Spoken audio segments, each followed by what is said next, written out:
kita mau tinggalkan calon yang banyak memberikan tantangan kepada kita ini atau tidak? Kita tinggalkan saja. Kita tidak melawan, tapi yang pasti kita tidak meninggalkan. Saat mulai ada deviasi dari prinsip dasar demokrasi, siapa yang mengaminkan dan siapa yang mengingatkan, siapa yang pegang teguh, siapa yang tidak. Ini sekarang menghadapi tantangan yang relatif cukup besar. Partai ini bukan lagi dianggap sebagai partai underdog, partai yang tidak diperhitungkan, tapi justru sebaliknya. Partai ini dianggap partai yang amat menentukan dan mengkhawatirkan. Apakah kita masih tetap konsisten atau tidak dengan politik tanpa mahar kita? Untuk apa kita lakukan itu? Padahal itu tidak akan ada siapapun yang akan memeriksa. Karena satu kursi dinilai X rupiah. Dan Nasdem dengan jelas menyatakan kita membebaskan ini.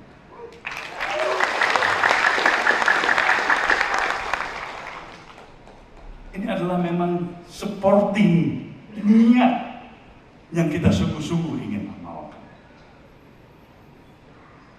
Maka saudara semuanya, di hadapan kita ada capres kita, Saudara Anies Baswedan.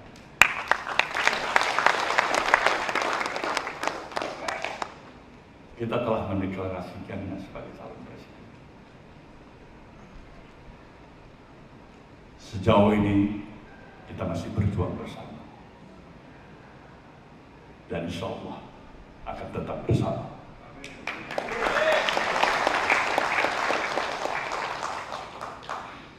Kita berjuang karena kita memiliki keyakinan calon yang kita calonkan, calon yang terbaik dari calon yang baik-baik.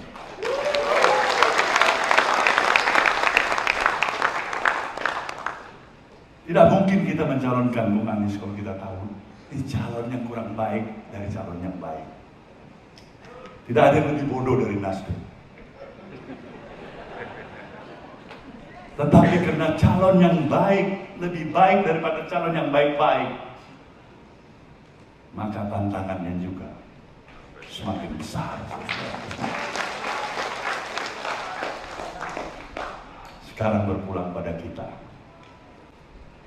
Apakah kita mau tinggalkan calon yang banyak memberikan tantangan kepada kita ini atau tidak? Kita tinggalkan saja.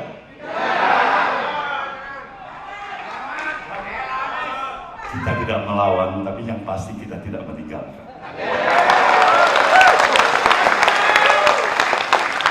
kita semua punya harapan yang luar biasa. Ini bukan sekedar menjadi program pemenangan. Kalau boleh, ini jadikan gerakan pemenangan untuk perubahan. Siang hari ini adalah siang yang luar biasa. Karena kita semua berkumpul dalam semangat untuk menyongsong sebuah perjuangan yang penuh dengan kehormatan. Ada banyak yang memiliki calon legislatif, tapi hanya Partai Nasdem yang merasakan betul ini adalah sebuah perjuangan untuk perubahan. Nah, ini bukan sekedar mendapatkan kursi DPR, karena perjalanan perjuangan yang luar biasa. Dan kita semua tadi mendengar apa yang sudah disampaikan oleh Bapak Ketua Umum. Tantangan yang sedang dihadapi sekarang tidak kecil. Tantangan yang sedang dihadapi sekarang itu besar. Tapi memang Nasdem dari awal, dari ketika Manifesto Nasional Demokrat itu disusun penuh dengan idealisme.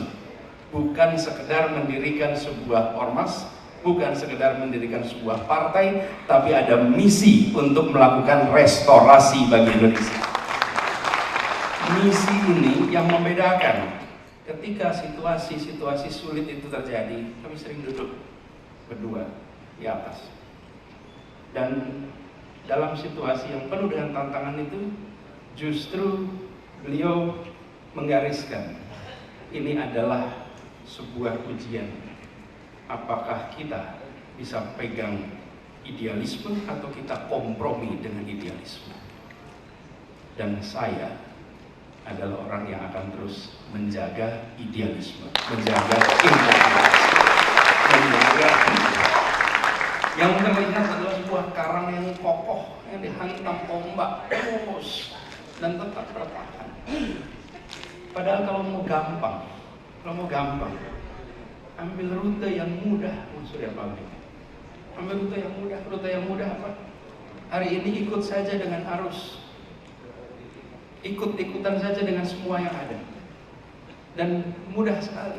Tapi beliau sering mengatakan bahwa apa yang nanti akan kita tinggalkan kepada anak cucu kita nanti, kalau bukan sebuah catatan bahwa kita ikut menjaga nilai-nilai yang ada di Republik ini.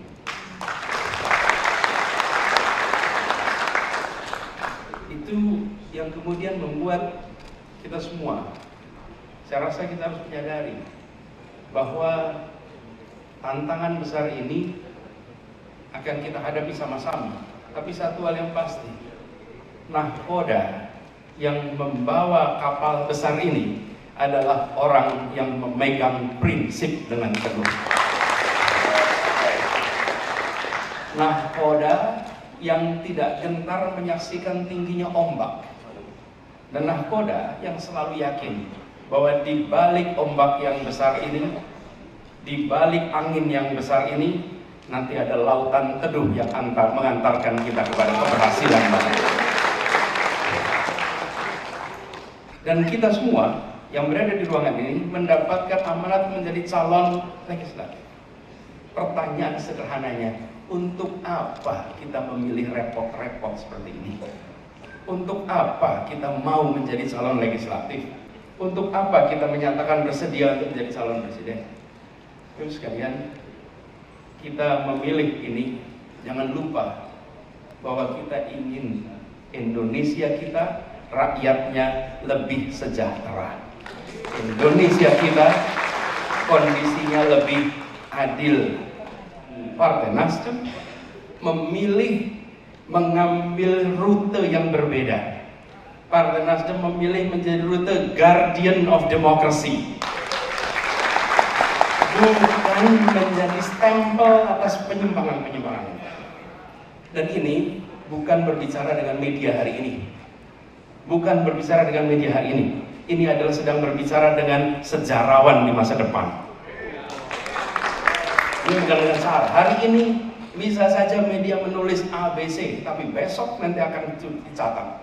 Di tahun 2020, 21, 22, 23, di saat mulai ada deviasi dari prinsip dasar demokrasi, siapa yang mengaminkan dan siapa yang mengingatkan, siapa yang pegang teguh, siapa yang tidak. Ini idealisme besar yang harus kita jaga. Tapi sekalian, jangan pernah khawatir dengan apa yang ditulis hari ini ketika kita yakin tentang nilai yang kita pegang. Bung Karno memberikan sebuah pelajaran besar sekali. Kita ingat yang namanya Konferensi Asia Afrika. Konferensi Asia Afrika di Bandung. Konferensi Asia Afrika itu membuat ratusan tokoh Asia dan Afrika datang ke Bandung. Mereka datang bukan karena undangan konferensi. Mereka datang karena kagum ada sebuah bangsa bisa merdeka sendiri tanpa pemberian, dan kagum bagaimana kaum ningratnya, kaum aristokratnya membangun negara yang setara. Kok bisa di masa itu? Mereka datang. Tapi apa yang ditulis pada saat itu tentang Konferensi Asia Afrika? Itu adalah sebuah konferensi buang-buang uang. Itu adalah konferensi dansa-dansi para pemimpin. Itu adalah konferensi yang tidak berguna di saat 95% penduduk buta huruf. Buka seluruh koran-koran Indonesia hari itu isinya mengecam Konferensi Asia Afrika. Tapi semua seperti Bung Karno dan generasinya mengatakan tidak. Ini penting untuk membukakan mata dunia tentang Indonesia dan tentang spirit kemerdekaan bagi semua. Sesudah konferensi itu menular ke seluruh dunia semangat kemerdekaan itu. Dan hari ini yang dulu dicatat sebagai sebuah kegiatan foya-foya, buang-buang uang, hari ini diingat oleh seluruh Asia Afrika sebagai inspirasi untuk kemerdekaan bagi bangsa Asia Afrika. Amin. Hari ini bisa saja kita berhadapan dengan media yang mengatakan bahwa ini tidak sejalan, ini menyimpang, Nasdem berbeda, mencalonkan yang berbeda dan lain-lain. Kita tidak usah khawatir. Kenapa? Karena kelak Tuhan nanti akan menunjukkan bahwa rute yang kita ambil adalah rute perubahan untuk kemajuan, untuk keadilan, untuk kebersamaan. Di tahun 1928, kalau kita ketemu dengan para tokoh-tokoh perjuangan lalu ditanya, Bung, kapan kita akan merdeka? Tidak ada yang bisa jawab. 28 ketemu, Bung, kita merdeka? Tidak ada yang bisa jawab. Apa ada gunanya yang Anda perjuangkan? Tidak bisa jawab, Bapak Ibu. Sampai 28 tidak bisa jawab. Tapi ketika kemudian perjuangan itu menghasilkan, semua menengok kembali dan mengatakan, untung ada orang-orang yang jumlahnya tak banyak, yang kukuh, yang teguh memegang idealisme, yang memegang prinsip, memegang nilai, sehingga kita merasakan kemerdekaan. Biarkan itu nanti kelak muncul. Untung bangsa ini ada partai seperti Nasdem, ada orang seperti Pak Surya Paloh, ada caleg-caleg seperti ini yang memegang nilai itu. Nanti hari ini kita tidak bisa jawab, dan kita belum tahu ketentuan Tuhan apa pada bulan Februari besok.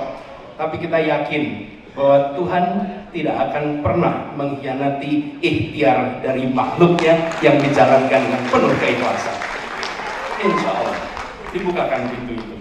Jadi kita semua punya harapan yang luar biasa. Ini bukan sekedar menjadi program pemenangan. Kalau boleh, ini jadikan gerakan pemenangan untuk perubahan.